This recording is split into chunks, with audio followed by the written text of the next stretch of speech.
We are up to Rimon Hasheni, but it's page Arizal in the second part of the Sefer, Ma'aseh Choshev. Page Arizal, Ma'aseh Choshev, we're in the middle of the Mikveh. Baruch Hashem, we didn't lose that last year. Thank God, hopefully this one also will last through. Okay, so now we're about to go up to the Cochmah, to the Mikveh, and it's going to start off with outside my bed. We're going to go there right away. I just want to say I just want to give a little bit about Cochmah to the Mikveh. Right, Rabbi Eliezer of Djikov, there was a whole bunch of tzaddikim together. And he was like, I don't know what to do about kavanah of the mikveh. I don't know. Kavanah of the mikveh is, and he says in Yiddish, he's like, you take off your clothes, you dip yourself in the mikveh, you come out and you get dressed. And Rabbi Chaim Tzanzer gave him tremendous praise. He's like, this is mamash kavanah mikveh, because the mikveh is about removing the soiled garments from sins and bad thoughts and bad actions and bad speech, going to the mikveh to become a bria chadasha, to get wholly renewed, and then dressing in new, clean clothing without all the stigmas you were messed up with. So that's mamish, the titzer of the kavanah the mikveh. He said he got it absolutely right. He sounds like a 5-year-old. He said, but that is mamish, all the kavanahs. So all these kavanahs we're going to learn about now, that's all incorporated in this aspect of removing all the negativity and bad. So now, one of the things that we're trying to do in these shiurim here, and we'll learn now about Shabbos a little bit, is to give a person a little bit more breadth and a more understanding that Sifrei Machshava and Sifrei Chassidus for sure, but the Gra too, and the Ramchal too, and not only Kabbalistic stuff, and many of the deeper Svarim, they are all of their foundation rests on the deeper things like what we're about to learn. And when you learn it in this manner, you start to understand that this is really the foundation of everything you're seeing and everything that you're dealing with. So that's one of the reasons why I like very much too. I remember when by Morishter in Nicola, when you started, I was learning a little bit the Otzes were giving a shir, and you start to understand that all of the Svarim, all the deeper teachings that are so compelling, they're compelling because they're connected to these teachings. And the more you understand these teachings, the more you're going to know that all these Svarim, they're really outgrowths of different ways of interpreting and seeing what these teachings teach you. So that's why I don't like to skip. That's why mitzad echad,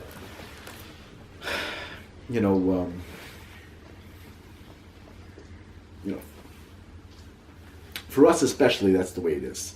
Every person, the Kotzker already says in his door, and I love this beautiful dibur. He's, about famously, right? The Beis Yisrael very famously met a cook in some Baal Tshuva yeshiva. I don't know exactly where it was. And the cook's like, yeah, but Rabbi, I'm not a Baal Tshuva. So you have a little smile, and why not? You want to be a Tshuva? Like the Kotzker said, he said today, the people are less in a good place. We're not the way we should. We were supposed to be, with very rare exception. Generally speaking, you have to do tshuva from whatever we had. If you have to tshuva, so either you're about tshuva or you're still a rasha. He's like one or the other. You don't have another option. You're not a tzaddik anymore. So either you're about tshuva or you're a rasha. Like it's one or the other. It's your choice. You have to kind of work it out. So there's an need of being zocha to be about tshuva, and even if a person is tzaddik is supposed to be about tshuva. Mikveh. Someone once asked him. He said, the Chazal say that about tshuva are higher than tzaddikim gemurim. So why don't you bring the pit goes, the petek, the right kvitlach. You give a kvitl not to the Rebbe, you give a kvitl to tshuva. So David Sikvei looked at him and said, what gives you the idea that tzaddikim aren't bali tshuva? Like what? About tshuva just means someone who spends his time in tshuva. It doesn't have to mean you had to kill someone first and then you fix it. It doesn't have to be that way. You cannot have killed someone and do tshuva because there's so much more further to go. You're doing tshuva. You don't have to have ruined something, destroyed, and then fix it. Now you're a good guy. You are a good guy. And it is good. Like that's the of this Indian. Okay, so mikveh has tremendous power to be a person, and the Arizal said that this is one of the yisodos of Ruach HaKodesh. When you get to Ruach HaKodesh, again, I always mention that Baal Shem Tov said it helps Averis, the person with the Yetzer Hara. You want to make sure not to have Ruach Shtus. He said, go to the mikveh every day if you can. If not, at least days, like a little bit, like Shabbos, you try wherever you can do it, right? But the mikveh has a tremendous koach to be mechazik, but at least when a person needs a mikveh, there's a time when he needs a mikveh. It's better not to learn a daven without a mikveh. That's a time for sure when a person has to be very, very careful, and the reason is very important. The Stipler said that the reason why they like this, his sefer, is Mikveh L'Klal Yisrael, is because he had a mikveh very nearby, whenever he needed it, or maybe even every day. But I think every day before he did this, before he wrote, he said, "I immersed the mikveh," and that's why people are they like what I write. There's a tahara there. There's a tahara. There's a koyach there. There's a big tahara. So we're going to go a little bit into these inyanim and what they are and how they are, and like that's again. This idea is you have to understand that everything, the foundation of everything, is these limudim. So, okay. Every person is made up of four aspects. We all have four beheimahs. And when we talk about shemus of Hashem, first of all, we mean that, like the Midrash says, and Nefesh Hachaim brings this Midrash as well, that Hashem's name has to do with how we perceive His actions in the world. We don't really know what His actions are about. Some things we perceive as more kindness, some we perceive as more gvura, some we perceive as more this beheimah, some we perceive as more that beheimah. That's the first element, that's the first inyan of what we're talking about here. Right? That's number one. Okay, number two is when we learn about a particular shame, you want to become recovered to the shame. You want to go into the avodah of what the shame is teaching you as well. So it's not just about, every person we all know about, or maybe we don't, right? There's an aspect where Hashem first created the world, He constricted His godliness, and then He brought in this little bit of godliness so that we would perceive what we would perceive. That's why Olam is Lashon Helem, the Zohar says, right? It means it's hiding something. It's hiding this hidden light. It's hidden. We don't see it. We don't understand it. Fine. So, every person is the same way. All of us are also an aspect of tzimtzum. We have a certain amount of light that we're supposed to reveal in the world, and we come from a very high source with the neshama, which is tremendously strong, very sublime. And really the neshama, when you learn about neshama, you start to learn that really in neshama, you only get like this little bit of the neshama can fit in your whole matziv. You have this huge, this little inyan goes here, and then that's basically what you talk about. But really, there's like a tremendous things happening, a tremendous access to amazing things. But that's the person watches his eyes, and it means that his seichel is imagination as well. So he starts to see wondrous things. That's what neshama is revealed. He just when he's in a bad place, so he doesn't see. He doesn't see these things. So. Right, so the inyan is I want to be zocheh to be able to recover to all of these levels, and I can be able to recover to all these levels. And that's like maybe it's not pshat, maybe it's only a remez, whatever this is machlokes, which it is. But like bottom line is, I need to learn how to be able to recover to all these levels and how to bring more and more godliness into my life. So we're going to learn now about four specific levels. That these levels relate to every person, right? So up to the last paragraph on column 1. Before you go into the water. When you go into the water, before you immerse, have in mind. I'll tell you in a minute what he says to have in mind. But first of all, again, I'm going to mention, as far as I remember, when mikveh works, it's like a beis hamerchatz. So you're not supposed to think in even these sort of things except in the mikveh. I remember now that I sort of mentioned in the notes last week that there is a Rabbi Solom Kluger. Rabbi Solom Kluger says a very, very novel idea, and some chassidim go with it, and it possibly even Chaim goes with it, I think. He says Shivi says something like summit. So although you can't think Torah in a place that's unclean, but about Hashem maybe you can, which is like a tremendous chiddush. And I saw someone even brings down, this is not like the Nehemiah Melech. The Nehemiah Melech said when a person feels a push to think shemus in a bad place, like the bathroom, he said that's the klipos. That's negative forces pushing that on him, so he should be pogem. He should make a blemish. But they say maybe not like that, and it's like a whole discussion, which we're not going to go into. But again, most of the poskim don't go with that b'pashas, because nobody mentions, when you're dealing with what to think about in the bathroom, this is actually a discussion in the poskim. Think about cheshbonos, think about the natural things. The shemus media can't be thrown in the bathroom? Pashtus not. Maybe according to Chaim Tzanzer, according to Rabbi Solom Kluger, you can, but Pashtus not. And so the Alter Kel says you can make a gratitude list in the bathroom, like work out what you can be appreciative of. You can work on your midas in the bathroom, but like be careful, nobody chazal. Like Read that's novels. huh? Read novels. Yeah, whatever. Hero Chura. Better not, unless you need to. Like sometimes a person, like he says, for sure, a person Hashem is about to Rebbe, he can do whatever he needs to do. Think whatever you need to think. Torah, just like you're allowed to be mafresh someone else from doing Rebbe, you can mafresh yourself from doing Rebbe that way. You can prevent yourself from falling that way. So that's very important. But on the other hand, generally speaking, like there's a lot of discussion in the poskim. There's even discussion poskim. Can you fulfill a mitzvah? You got to blow shofar in a place that's like a sewer. You won't make a bracha there, but can you? This discussion of how you sit is that there's a lot of discussion. Nobody brings this idea of Solom Kluger like, oh yeah, it's no problem. You could think about God. It's like nobody. It becomes it's like this new idea, and it's a little bit. Again, I think Rabbi Chaim Tzanzer maybe even goes with it. In one of the svarim, he brings such a thing, but it's not so clear. It's really not so clear, especially like we were learning last time about again this. I didn't expand enough before, but I just very quickly, like Rebbe Nachman says, it's an aspect of Spur Maisis, which on Cochmah that Rebbe Nachman was talking about. That's why the Torah, very much the Torah is revealed through stories. Because those stories bring you, so you can't just cut out, you can't say, well, why is it different? Like stories in Shas, the stories in the Torah. I'll think about that. You're not allowed to think about it. And thinking about Hashem, Pashtus is not a lesser level. In the pit, you could for sure think about it. In the water, you Water. can, unless it's really, really disgusting, and maybe there's what to talk about. If it's like horribly, horribly, horribly dirty, maybe there's problems. Pashtus, if it's not horribly dirty, it's Even not. if there's unclothed And people even if it's walking hardly. by. Okay, so now again, thinking has nothing to do with unclothed people because thinking it says right, it shouldn't be seen to you in erev davar. I mean, in other words, when you see an erev, the Gemara says that's when you can't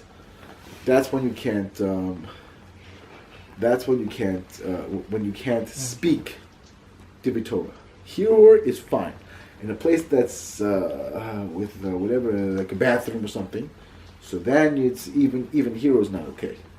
So because it's like, if I remember, my recollection is that normally a mikveh, normally there's showers nearby, it's warm, it's a problem. I don't really know. At the very least, but pashtus, it's a suffix, and you really should not be thinking pashtus. I've never seen a post yet. I haven't looked enough maybe, or haven't seen it. I'd be interested in seeing if there's such an opinion. Someone say, yeah, you can think Torah. If there's no one in the mikveh, you can even talk Torah, no problem. I never saw such a thing. Even though it's very clean now, it's very, so it could be like in the chutzars, maybe in certain places, there are mikvahs that are really, really, really pristine, and the showers are very separate, and they have their own thing. It could be that there is, I don't know. It's different. They're not nearby, it's not penetrated, there's nothing, you don't feel it's like grungy type of, it's like, it's like, it has a certain feel to it, which you feel like, this is something based on Mercha. It's like, you know what I mean? It's got a certain, it's very warm, whatever, there's certain, you know what I mean. If you know what I mean, you know what I mean. But you've been to America, like in America especially, there's certain places which are very, very masudar and very big and very beautiful. So it could be you don't get that same feel. So maybe it's different. I don't know. I honestly don't know. Pashas, you would probably talk to someone where but Posuk would say it's fine, okay, but Pashas at least is something. If you're going to think any of these thoughts, you think them in the mikveh. Except for maybe Rabbi Solom Kluger, if that's applicable, I think it's shameless if he what he says. I don't know. I'm not so sure. Again, In the water, everybody holds it okay? Yeah, why not? Again, if the water is terribly, it's an isser mamish, somebody, people using it for a bathroom or something, it's got a very interesting, special little fragrance, so then also not. Wait, Assuming not, huh? Why is it different in the water? You're still in the same place. Because it's different shus. The minute you go under the water, you're somewhere else. Only under the water. Yeah, under the water. No. I'm so sorry if I wasn't clear. I think I was clear the last time, and that's what I mean. In the water doesn't mean in the water till here. It means all the way submerged in the water. Then you're in a different shus, and it doesn't matter. Doesn't it say that? Yeah, but Because I was wondering, you become the name before you go down into the... We just read that now. Yeah, but so before you go in... Yes, we just read that now because they didn't have showers in the mikveh. Oh. The mikveh was like a bore, mine. And usually it wasn't even warm. They would warm it for the women, whatever place, or whatever. Or you would warm it. It wasn't, the people, you start to learn the histories, you notice people are dying left, right, and center from going to the mikveh and breaking the ice. And it's like, it wasn't such an easy matzah, the mikveh. It wasn't so, it's just modern times that we have this matzah. Normal people went to the mikveh, they went to Arizal's Mayan, or they went wherever they went. It wasn't such a thing that was, it wasn't hot, usually, the mikveh. do you have an eitzah for someone who's like You know what I mean? Like, you know, I'm not saying I'm on the level where I'm like, you know, thinking about Hashem all day long, but on a day where I'm really trying to, and then I have to go to the bathroom, and like I've been like, you know, all day trying to just gear my mind towards godliness. What am I supposed to do? This is a good question.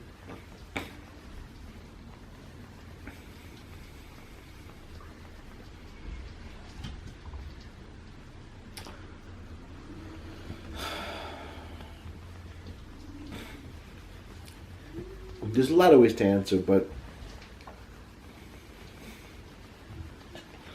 it's kind of it's like it's a challenge. It's kind of like a challenge. Like you're an Oved Hashem, right? You're an Oved, so you're an Oved, so you know that's the challenge now. Hashem doesn't want you to think of that thing's there, so you don't. You want to break the klippus. You have to start. You have to be, again. Generally, thoughts in general is a very big topic. But like bottom line is, I've learned how to direct my thoughts the way I want them to be directed, the way they're supposed to be directed. You know, Chochmah talks about somebody who he's so used to thinking and learning, he just can't not really go to the bathroom. What can he do? He can't not think and learning is impossible. It could be there's such a thing. Pashta is a person who knows how to direct their thoughts, so you think something else. Do you have anything like an answer?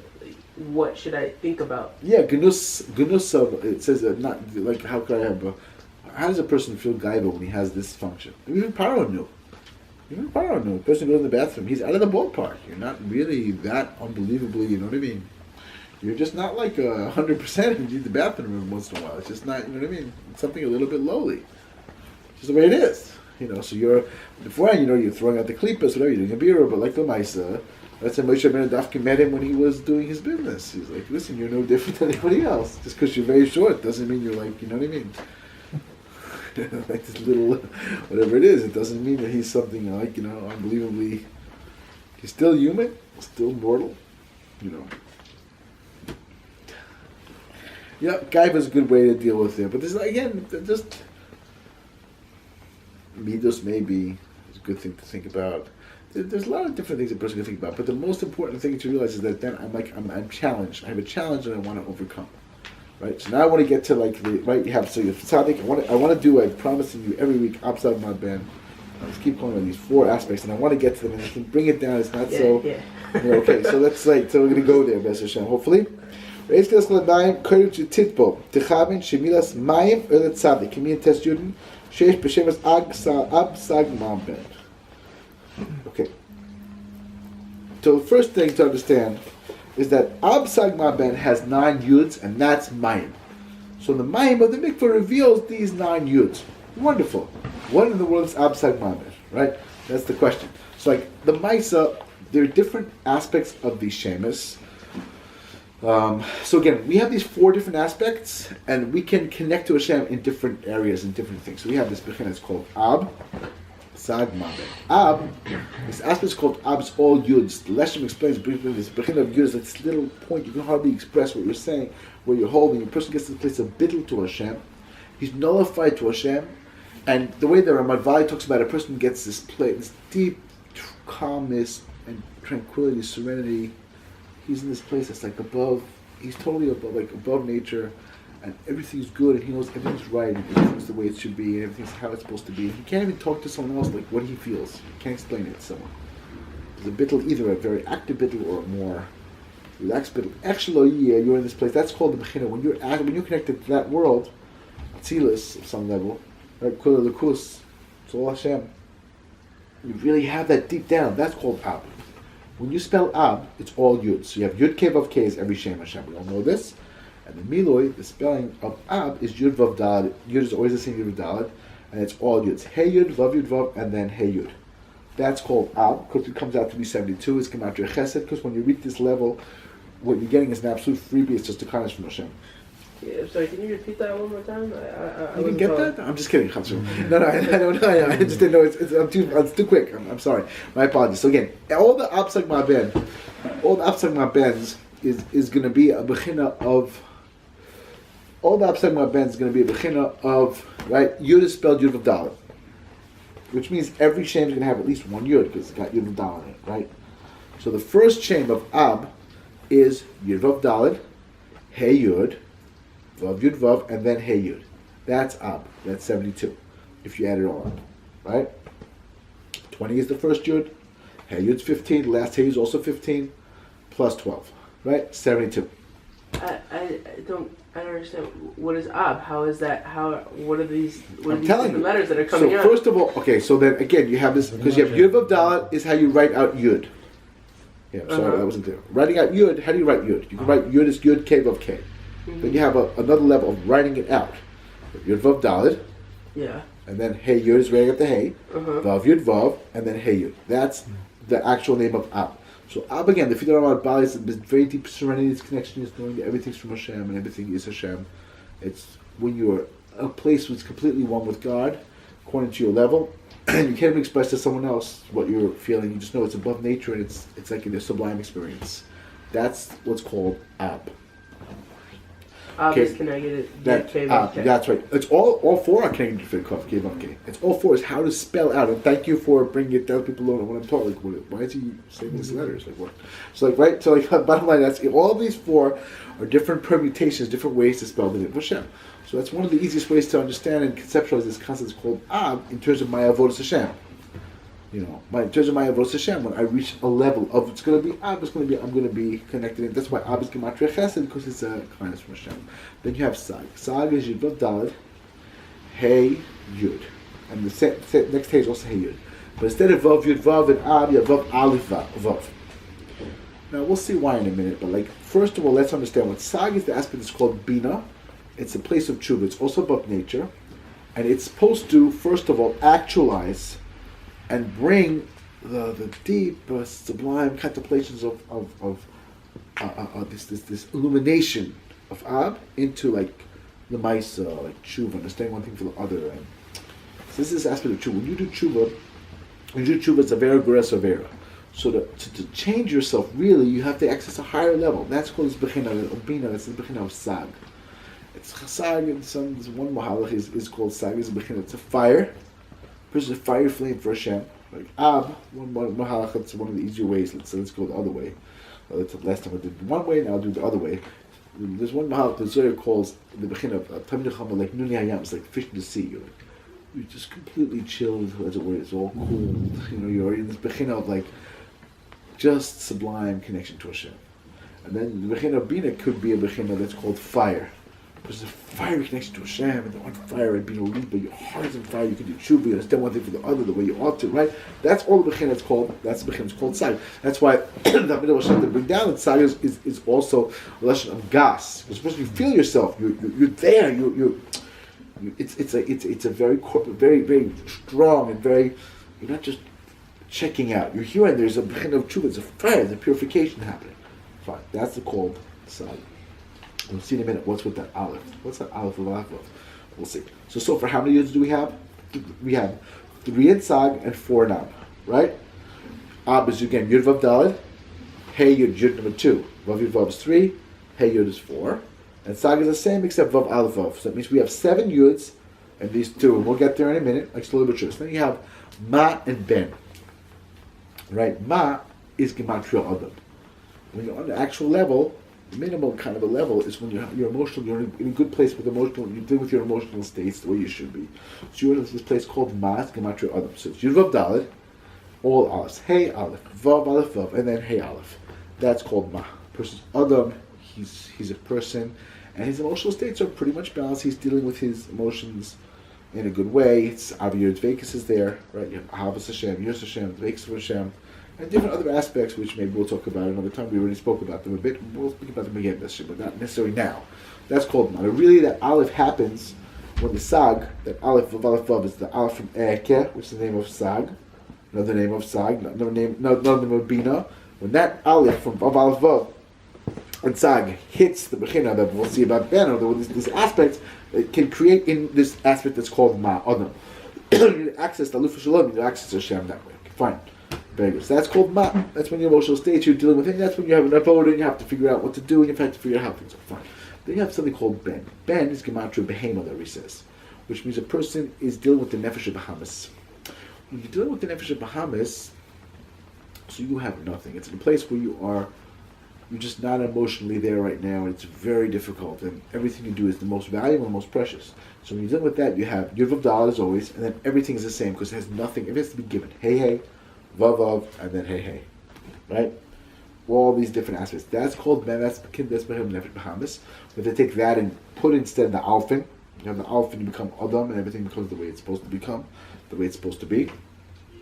And then you move up to the beheimah, right? You have the beheimah of teshuvah and change, right? And then you have the beheimah of the even higher, which is the beheimah of being bitul to Hashem, this deep serenity and connection to Hashem. So the Mayim in the Mikveh takes the 9 yuds of these 4 names, right? Again, 4 the first, 3 the second, and 1 the third and the fourth, right? Only Yud Vav, and that's Gematria Mayim. That's the water of the mikveh that you go into. Fine. So you want to be kitzur. When you go into the mikveh, you become a bria chadasha. It means lemaisa accessing. This is just too easy for you. I'm sorry. I'm just kidding. No, just kidding. It means lemaisa accessing the or of these different aspects. I want to get to this place of serenity. I want to get to the place of the of teshuvah. I want to get to this place of emotional maturity. I want to deal with the place when it's hard for me, in the place where it's difficult for me, and be able to overcome that. And that's what we do with the malchus. That's what you have to have kavos of Shemayim. You have to have anova. You have to have Yosh Hashem. All these good bechinas that are in the malchus, in this with the Nefesh Hachaim. Right. So again, Ben is beheimah, Ma is Adam, Sagas is gas. You have this fire for Hashem, and then Ab is this chesed when you have this deep serenity for Hashem. You have all these yuds, and that's the mayim of the mikveh. Because the mikveh, you go into the mikveh, and you go. It's like you're going into a womb, and you are completely, totally renewed, refreshed, just like a ger. You go in there, and now you're Jewish. Same thing with the Jew.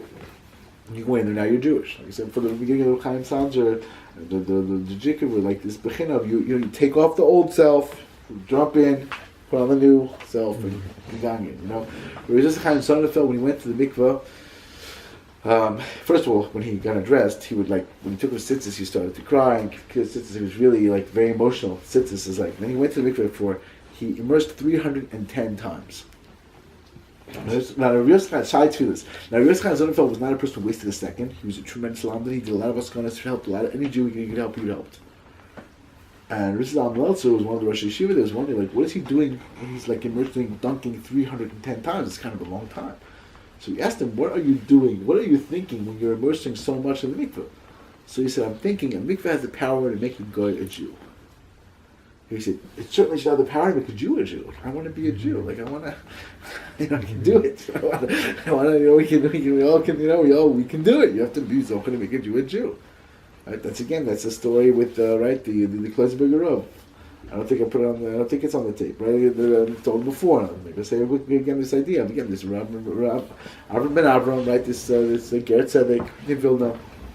He was he burned at the stake. I won't say he's from a noble house because we don't really know 100%. But actually, yeah. Bottom line is he was slightly burned at the stake. And what happened with him, right? The girl said, "I can take you out with a shame," and he said, "Oh my goodness, my neshama is Jewish, but the goof is goof, and what do you do? I have now a halachic way to deal with the goof, and you're going to take it away from me." So I'm mechuyev to get saved with the shame. Hashem wants to save me. He said, without the shameless. That was so he's like, how can you deal with this goof?